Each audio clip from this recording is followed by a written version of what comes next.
In this video, we're going to do some more advanced functions in a spreadsheet, and we're going to use a little bit more complicated data set. So I have a link on the handout that tells you where to go in the US Census site to get these population estimates, and I'm going to use the Texas one. So I'm going to do a control click on here, and I'm going to save the link as, which I've already saved it to my desktop, so you can just save it somewhere where you can find it. And then I'm going to open up Excel, and I'm going to do a file open. And you might have to say all files so that you can get all your files here to get the CSV. And so this is the CSV that was downloaded. So I'm going to open it up here, and you can see that it's a very large spreadsheet. There are some descriptions across the top, but they're sort of cryptic. So you're probably going to need to go into the terms and definitions to understand a little bit more about what these things are that are in here. And so we'll work with some of these. But if you have any questions about what some of these things are, their terms, there's file layout, which is a PDF that tells you all the variable names. So sometimes you have to go a little further to see exactly what you're working with. So because there's so much data here, you can see it goes all the way across, and we only want to work on a few things in the data set. So the first thing that I want to do is filter. So I'm going to filter the rows that only include things from Hays County and only the years that include 2010, 2011, and the 2012 projections. And you can see from the file layout PDF that 3, 4, and 5 represent these years. So when we find the years here, in 1 and 2, so if we go back to that sheet here,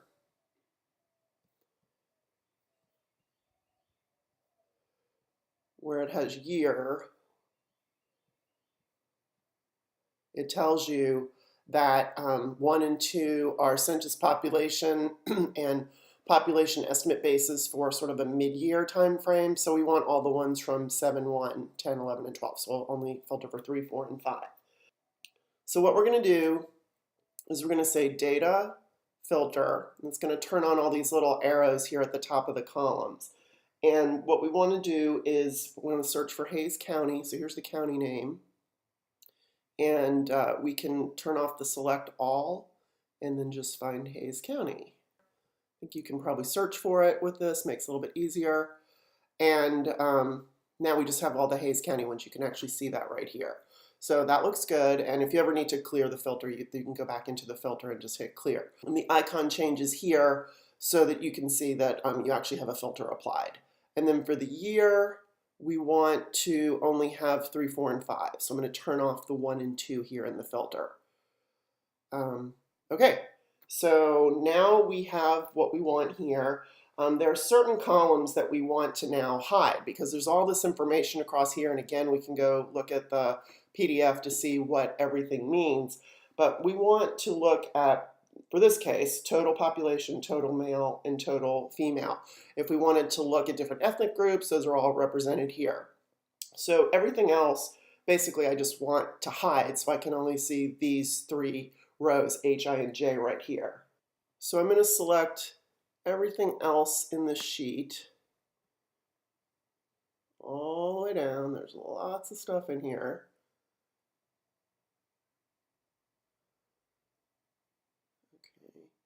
And then I'm going to do a right click, control click here, and I'm going to say hide. Okay, so now all these things are hidden. And I want to take all this that we have right now. So we have basically boiled this down to county, the year, the age group, total population, total male, and total female. We probably don't even need to see these columns because the state we know is Texas and the county we know is Hays County. And here's the state name. So here's another one that we can hide. And the summary level. That doesn't look like anything we actually need. So I'm going to select all 3 of those and hide. So we've made a very difficult spreadsheet with lots of data, a little bit more easy to use because we're focusing on the question that we want to answer. So I'm going to copy all this data. I'm going to put it into a new sheet because I want to keep everything in the original in case I need to go back to it. I may want to do some different analyses later. So I added a new sheet, and I'm going to say edit, paste, and we should have all the values here for that. So we have a nice new sheet that we can kind of work with and play with a little bit. Okay, so the first thing we want to do with this is a little bit of summarization. And if we look at the PDF that describes it, we can see that the 0 age group is actually the total. So we certainly don't want to add that into anything. That would double everything, but we could use it as a control check. So between each year, let's insert a couple rows, 2 or 3 rows, so we can do some summarization. So I'm just going to select a few rows and say insert rows. And then we'll do that between the 4 and the 5. And we'll make that meaningful in a second, those 3, 4, and 5 for the years.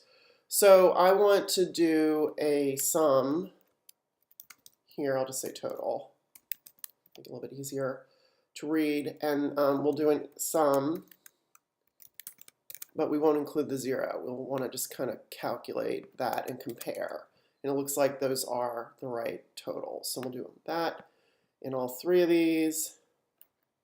Sum. And add that up and do that across here, and then we'll do one last sum for the final year. And it looks like it's all adding up. And if we wanted to get the percentages for each year, we could do that by looking at the percent within each one of these age groups, and we can do it on the 0 one. So we can get the total, so I'll say the total male divided by the total population, and we'll make that a percent with the format, and I'll give it a couple decimal places. Now I'm going to copy this all the way down so that we can look at all the age groups, but before I do that I want to kind of think about when I do the female percent, what needs to change and what needs to stay the same. So we want to use those absolute references to the cells for the female reference. So here we did E2 divided by D2. What I want to do next is F2 divided by D2, but if I want to be able to copy it, I want the D to not change. The 2 can change because we want to copy it all the way down, but we want the D to not change. So I could either put a $sign there, or I could do this Command T to toggle it until I get the $sign in front of the D. I think that will do it for us. So if I come over here and copy that over, looks like we have F2 divided by D2. Excellent, what we wanted. And we just drag this down, and we should get the same amount from here to here. That's a check because these are both the totals. And we could do the same thing here. I'm just going to copy and paste this one into this section and get all the percents here. And then the same thing here, the same calculation, and then copy all this down. So we have all the percents. We should be able to do a check to make sure that our totals are the same as the 0 totals. So we've done a pretty nice job summarizing this sheet. So one thing I want to do is have the year actually be the year that we want to use. So I'm going to insert a column here, and we're going to call it the actual year. So instead of having 3, 4, and 5, we want it to actually be the years that they represent. So that's 2010, 2011. I'm setting up a VLOOKUP table here. And what we're going to do is have it look up the number here and replace it with the number that's here. That's called a VLOOKUP. It's the function VLOOKUP. And you'll notice that when you do a VLOOKUP or any function, it tells you what the elements have to be for it to work. So the lookup value is going to be the number that's here, and we want that to change every time we copy down. The range, however, is always going to be this range. So this range is going to need to have, in both cases, the absolute value on it. So we use the $signs. And then the last part is just saying which column should it be indexing, and it's the second column. So it's going to look up the item, match it with what's in the first column, and replace it with what's in the second column. So this should work. And then if we drag this down, this should all say 2010. And we can do the same thing here for 2011. Looked it up, very nice. And then the same thing here, if we copy and paste this, should say 2012, and it does. So that's a little bit better. We have this actual year instead of year for the 1, 2, and 3. So that's a VLOOKUP.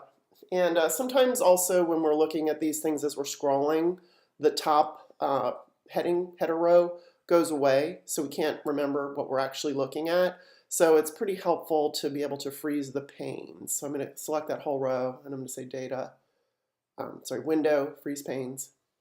And now when we scroll, this is like that.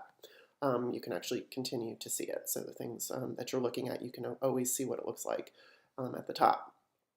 Okay, so we have the 3 years. Let's look at 1 year. Let's look down here at 2012. Try to get it all in here. And let's see which age group has the highest population. So I'm going to select everything in 2012, except for any of the totals that we have here. And I'm going to do a data sort.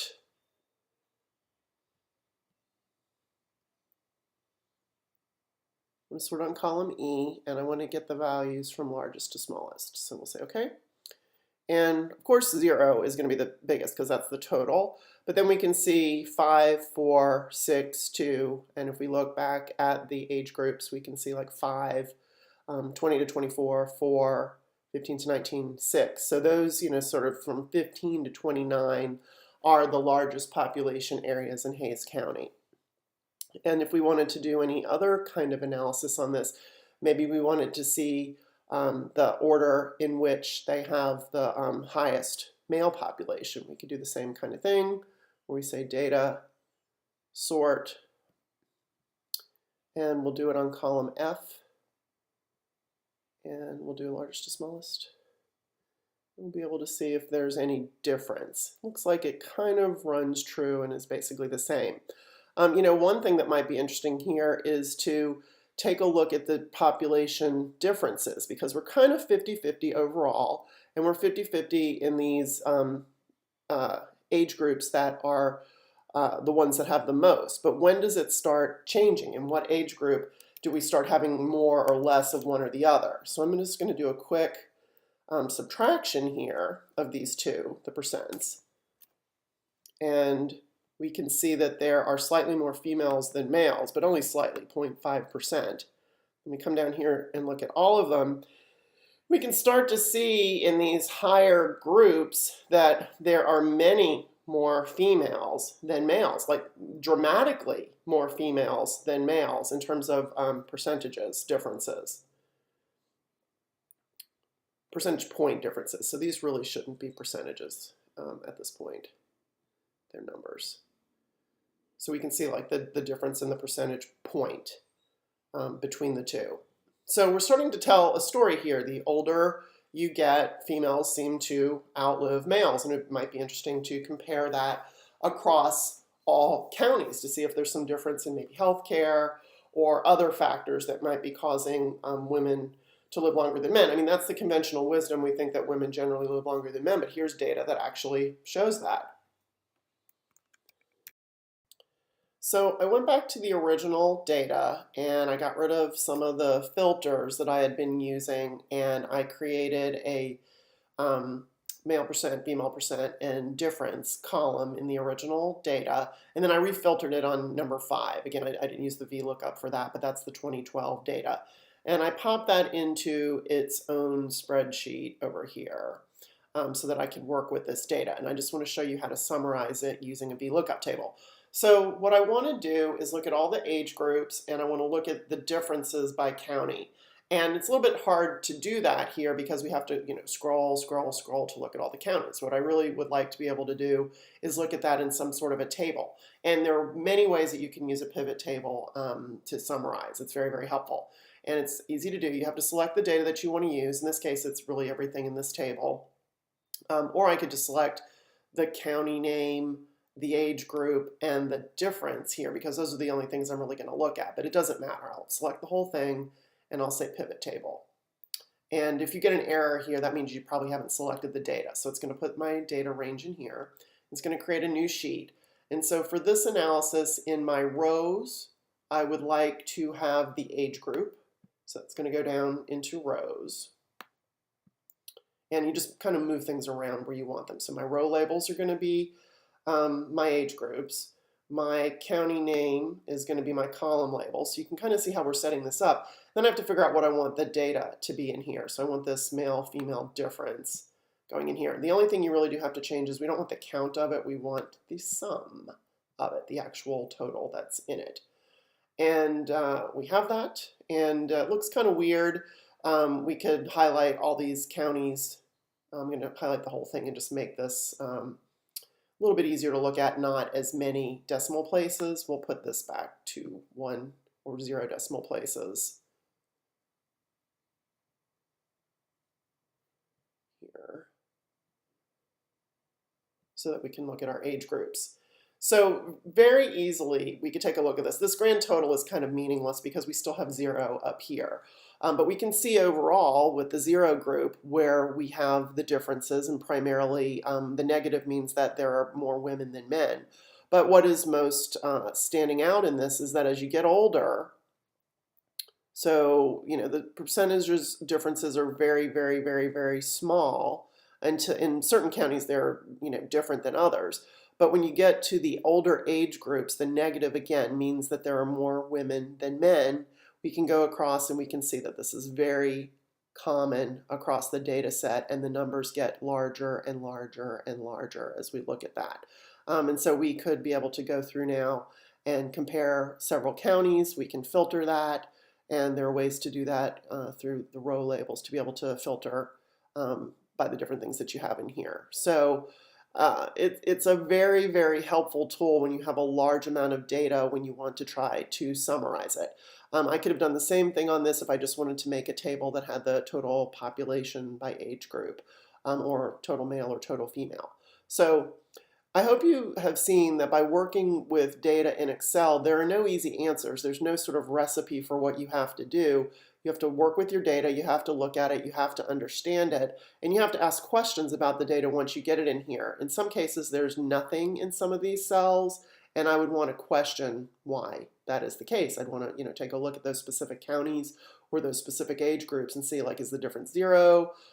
Is there no data in those things? And if I were going to do some analysis, this is an easy way to start taking a look at what doesn't make sense. So play with pivot tables, play with Excel. When you get data, we won't really be using a spreadsheet for things that are like presenting it on the web, but this is really a good way for you to work with your data before you decide what you're going to do with it. So the last couple things I want to show you is that there are some additional functions in Google Spreadsheets that are really, really nice that you can't really do in Excel for the Mac. So I'm going to come over here and go to my Google Drive, and I'll open it up, and I can say new to get a spreadsheet, Google Sheets. And so there's some really cool stuff that you can do here. I'm going to take a look at some data that I've looked at before in the class, the Texas Music Office Talent Registry. We'll just look at one page of that. This is for the A's. And so I'm going to grab the URL for that. And very cool way to use Google Spreadsheets that lets you actually do scraping. And we'll talk about that a little bit more when we talk about scraping. But there's this import HTML feature. And all I have to do is in the import HTML, put the URL in quotation marks. And I have to then say what it is. It's in a table. And I would put either 1 or 2. If there's more than one table on the page, it would be maybe the second or the third table. In this case, let's see what happens when I do 1. And I have a little mistake here because that's not supposed to close. And so the query type is it's either table or list, and then the index is the number of the table on the page. Again, if there's more than one table. So let's enter that. It's loading. And look, it got all the items from that page that had the band names and their cities and their genres as well as their phone numbers. And that's the data that was on this page. So Google Spreadsheets has a lot of different ways to do this. You can also import the data from a CSV directly and directly from an RSS feed with some different functions within Google Spreadsheets. So we'll do some more of that when we cover scraping. So I want you to try all these things with your own data set. You were supposed to find a data set to start working with, to think about telling a story about music. So I want you to try to do some summarization, make relevant percentages where necessary, do relevant sorting, and use a pivot table if necessary. And that's it for spreadsheets.